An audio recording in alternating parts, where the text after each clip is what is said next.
नमस्ते दोस्तों, स्वागत है आपका उपागम एकेडमी पे। दोस्तों, जैसा कि इतिहास के हमने पिछले वीडियो में जब आधुनिक भारत का पार्ट 1 हमने आपको बोला, और हम चाह रहे हैं दोस्तों इस बार क्वेश्चन आंसर और थ्योरी दोनों साथ साथ करें। तो जिन लोगों ने पार्ट 1 थ्योरी देख लिया है, पार्ट 1.1 उनके लिए सिर्फ और सिर्फ क्वेश्चन आंसर का सीरीज है। जो चाहते हैं कि सिर्फ क्वेश्चन आंसर करें, उन्हें सब चीज़ आ रहा है, तो वो सिर्फ इसलिए इस वीडियो को देखें। हम दोनों पार्ट अलग अलग इसलिए कर रहे हैं दोस्तों। तो हमने जो पिछले वीडियो में पढ़ाया है उसके अंतर्गत आने वाले प्रमुख 10 क्वेश्चंस आज दोस्तों 10 से 12 जो भी होगा हम आपको करने वाले हैं। तो पहला है ब्रिटिश ईस्ट इंडिया कंपनी की स्थापना, पुर्तगाली, फ्रांसीसी, तीनों ईस्ट इंडिया कंपनी की स्थापना का वर्ष पूछा जा रहा है। ऑप्शन आपके सामने ये 3 हैं और आपको इन्हीं में से दोस्तों जवाब देना है। तीनों के लिए सेम ऑप्शन है। चलिए आप वीडियो को पॉज कीजिए, हटते हैं हम वीडियो के सामने से। वीडियो को पॉज कीजिए दोस्तों और इन सवालों का जवाब दीजिए। ठीक है दोस्तों, चलिए हम अब बनाते हैं। Number 1, British east India company की स्थापना हुई थी 1600 में, पुर्तगाली ईस्ट इंडिया कंपनी की स्थापना 1498 में और फ्रांसीसी ईस्ट इंडिया कंपनी की स्थापना हुई थी 1664 में। तो इसका ये मिटा दीजिए, ये मिटा दीजिए, ये मिटा दीजिए, यानी 1600 अंग्रेज के लिए, पुर्तगाली 1498 और फ्रांसीसी 1664। इसके बाद दोस्तों आपसे पूछा जाता है उनकी प्रमुख फैक्ट्रियों के बारे में। चलिए दोस्तों हम बढ़ते हैं अगले क्वेश्चंस की ओर। 3 के बाद आपको क्वेश्चन नंबर ये 4 हो जाएगा, ये 5 और ये 6। पूछा जा रहा है कि ब्रिटिश ईस्ट इंडिया कंपनी ने भारत में अपना पहला फैक्ट्री कहाँ और कब स्थापित किया। पुर्तगाली और फ्रांसीसी के लिए ही है। चलिए आपके हम ऑप्शंस दे देते हैं। ऑप्शंस यहाँ ऑप्शंस लिख देते हैं हम, ABCD। जगह का नाम लिख देते हैं सूरत, क्या कहते हैं आपको, मुसल्लीपट्टनम, पट्टनम, कोचीन, ट्रावनकोट और ईस्वी लिखना है ना। तो इसके लिए ईस्वी है, फिर से हम इसका 1 2 ये तीनों चीज़ें अलग अलग करनी है दोस्तों। आपको हम इसलिए अलग अलग दे रहे हैं क्योंकि कभी कभी ईस्वी पूछ देता है, कभी कभी जगहें पूछ दिया जाता है। तो चलिए अगर ईस्वी की हम बात करें तो एक में लिख लीजिए आप 1611, दूसरा 1505,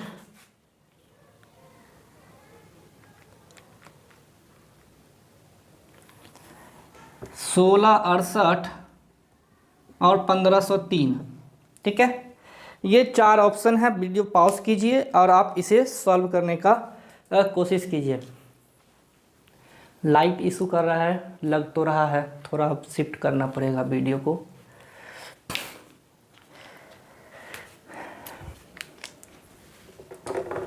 चलिए दोस्तों अब वीडियो पॉज करके आंसर दीजिएगा। हम बता रहे हैं आपको क्वेश्चन नंबर 4 का आंसर हो जाएगा, ब्रिटिश ईस्ट इंडिया कंपनी ने अपना पहला आपको क्या कहते हैं मुसल्लीपट्टनम में किया था। तो 4 नंबर का आंसर होगा B और इसमें क्या हो जाएगा 1 नंबर। 1611 में मुसल्लीपट्टनम में ब्रिटिश ईस्ट इंडिया कंपनी ने अपना पहला फैक्ट्री स्थापित किया।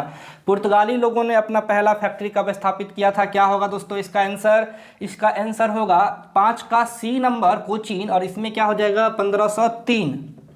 और क्वेश्चन इन सभी को दोस्तों आप पार्ट 1 आधुनिक भारत का जरूर देखें। हर वीडियो में अब हम इसी तरह क्वेश्चन आंसर सीरीज साथ साथ करेंगे क्योंकि आधुनिक भारत से ही सबसे ज़्यादा क्वेश्चंस आता है। फ्रांसीसी ने अपना सूरत A नंबर, ईस्वी 1668।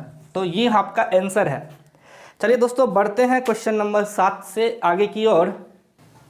चलिए दोस्तों क्वेश्चन नंबर 7 और 8 आपके सामने है। क्वेश्चन नंबर 7 कहता है कि औरंगजेब की मृत्यु कब हुई थी, व्हेन औरंगजेब वाज डाइड। इसका ऑप्शन 1717, 1707, 1698 और 1717। अगला क्वेश्चन है पहला अंग्रेज जो भारत आया था, Hawkins, captain Hawkins, Thomas Roe या हेक्टर। चलिए दोस्तों आप इसे सॉल्व कीजिए, वीडियो को पॉज कीजिए, क्वेश्चंस को सॉल्व करने की कोशिश कीजिए। चलिए इसका सॉल्यूशन दोस्तों हम करवा देते हैं। औरंगजेब की मृत्यु 1707 में हुई थी। हमने अपने वीडियो में बताया कि जब आधुनिक भारत की चर्चा करते हैं तो हम जब चर्चा करते हैं यूरोप के लोगों का आगमन, यूरोप के लोगों का आगमन। और वहाँ से हम चर्चा करते हैं कि जब मुगल शासन कमज़ोर हो गया था, कहाँ पे, जब औरंगजेब 1707 में मृत्यु हो गया, तब अंग्रेज भारत पे अपना कब्जा स्थापित करने में सफल हुए। तो अगर पहला अंग्रेज की बात करें तो कैप्टन हॉकिंस था, जो कि आपको जहांगीर के दरबार में सन 1608 ईस्वी में आया था, और 1611 में फैक्ट्री अंग्रेज की भारत में स्थापित हुई थी। कहाँ पे? मछलीपट्टनम में। हेक्टर के बारे में दोस्तों जान लीजिएगा कि जिस जहाज से चल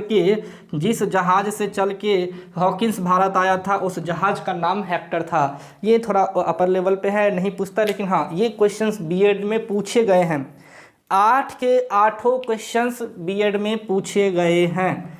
दोस्तों इन क्वेश्चन आंसर के सीरीज को हम यहीं समाप्त करते हैं। अगले वीडियो के बाद फिर उसका क्वेश्चन आंसर आपके सामने लाया जाएगा। उम्मीद है दोस्तों कि आपको अब जो आधुनिक भारत का इतिहास है आपको समझ में आ रहा होगा। धन्यवाद दोस्तों।